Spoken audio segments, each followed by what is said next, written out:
Huge Harold, written and illustrated by Bill Peet.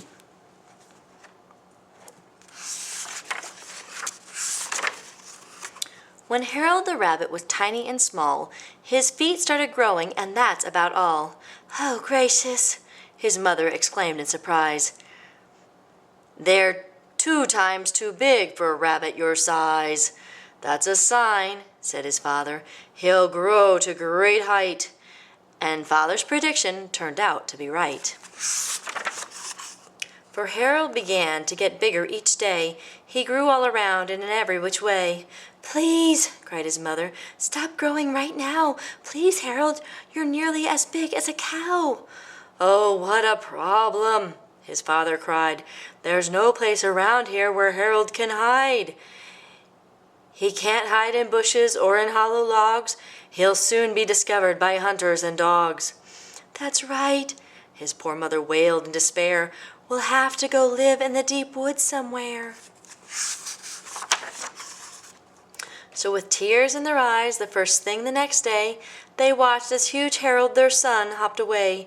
He galloped along on his big rabbit feet, off through a meadow of wavy gold wheat.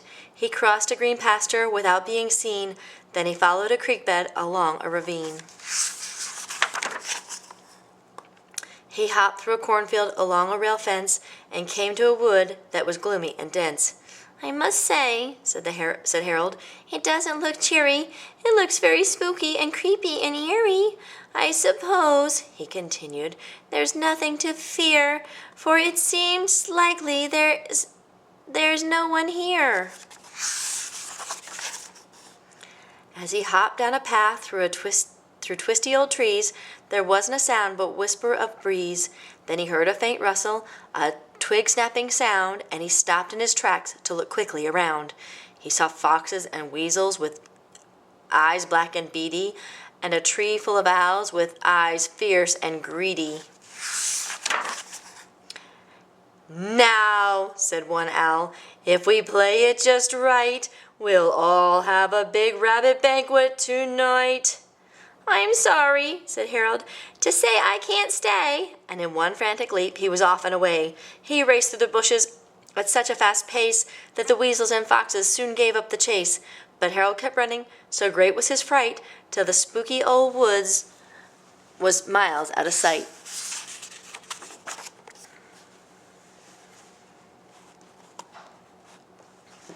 "I'm tired," said Harold. "I'm through for the day." And he flopped down to rest on a big stack of hay. But his nap was cut short by a bossy old cow who said, "Get off our breakfast and get out right now." "And stay out of my pen and don't eat in my trough," said the grimy old pig. "Now you'd better be off." Of course, there was nothing that Harold could say, so he left the cow pasture and went on his way. As he rambled along, a sweet scent crossed the breeze, the fresh green aroma of lettuce and peas. A scarecrow stood by with his arms in the air, as if he might say, "Help yourself, I don't care." But Harold had no more than started his feast when he heard someone shouting, "Now stop it, you beast!" A farmer came running across a barn lot, took aim with his rifle, and fired a shot. Harold had never been shot at before, and he raced on in a panic for miles or more. Then he stopped at a creek and sat down on a rock and tried to relax and get over the shock. "A big rabbit like me isn't safe anywhere," he said with a long, weary sigh of despair. As he sat staring helplessly down at his toes, a raindrop surprisingly plopped on his nose. Wind whipped the cattails and stirred up the creek. Lightning shot through the sky in a long, jagged streak. "It's a storm," cried poor Harold. "I'd better find shelter." And away to a hilltop he ran helter-skelter. He discovered a house, a deserted old place, with dark, ghostly windows like eyes on its face. He approached the old mansion with feelings of doubt, which would be safer now, inside or out. His decision was made by a great thunder crash, and Harold was through the front door in a flash. He soon scrambled under a stairway to hide, and there he remained while the storm raged outside.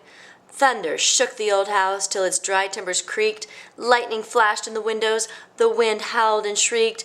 Through the whole afternoon the storm raged on, but finally it ran out of breath and was gone. Then Harold crawled out and began to explore. He crept up the stairs to the very top floor, which was stacked to the rafters with all sorts of things, including a bed with mattress and springs. He tried out the bed and found it too small. "But it's better," he reasoned, "than no bed at all."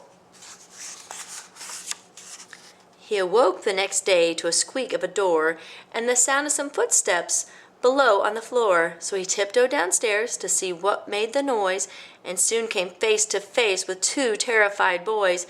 "It's a ghost! It's a ghost!" they both screamed as they fled, but one of them stopped and said, "It's a rabbit," he said.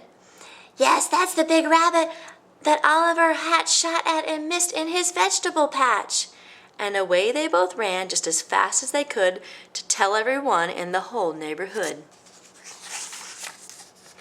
The farmer stopped plowing and started right out to hunt the big rabbit they'd all heard about.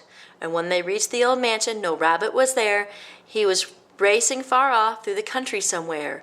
But the hunters kept snooping and picked up the trail, and they started the hunt for the big cottontail.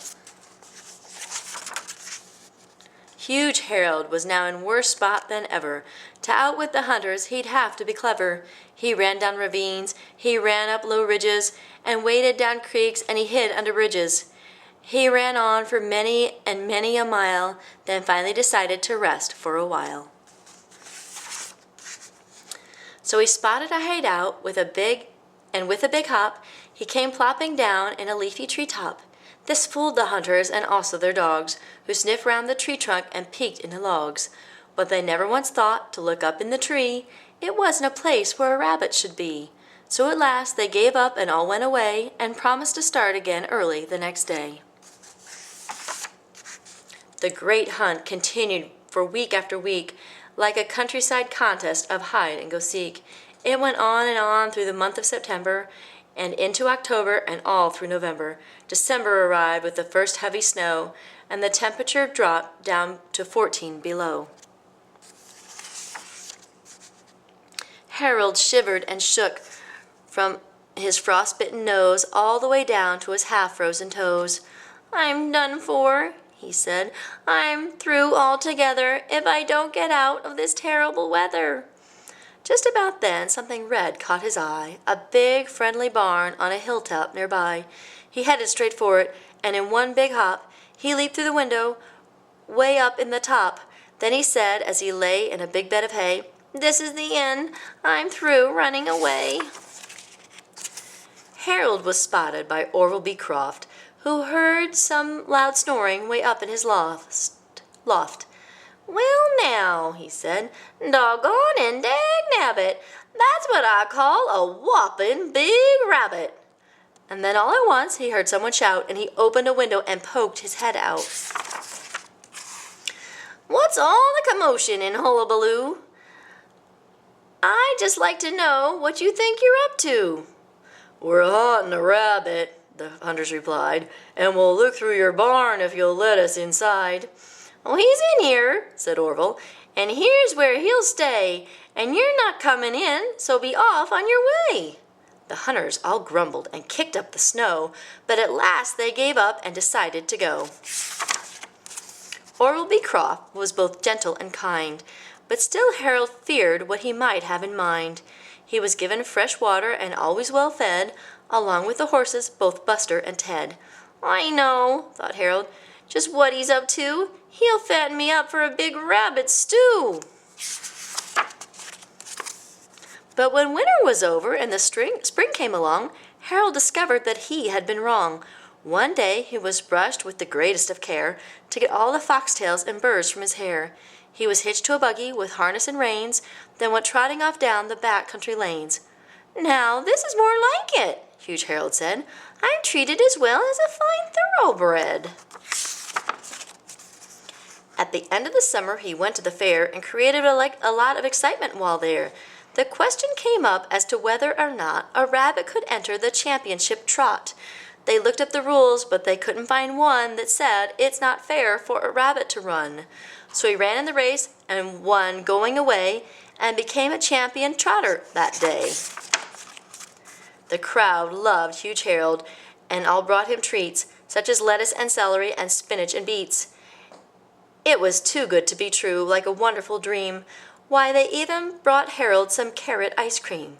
But all the success didn't go to his head. He remained very modest and humble instead. For rabbits, you see, aren't affected by fame. No matter what happens, they're always the same. The end.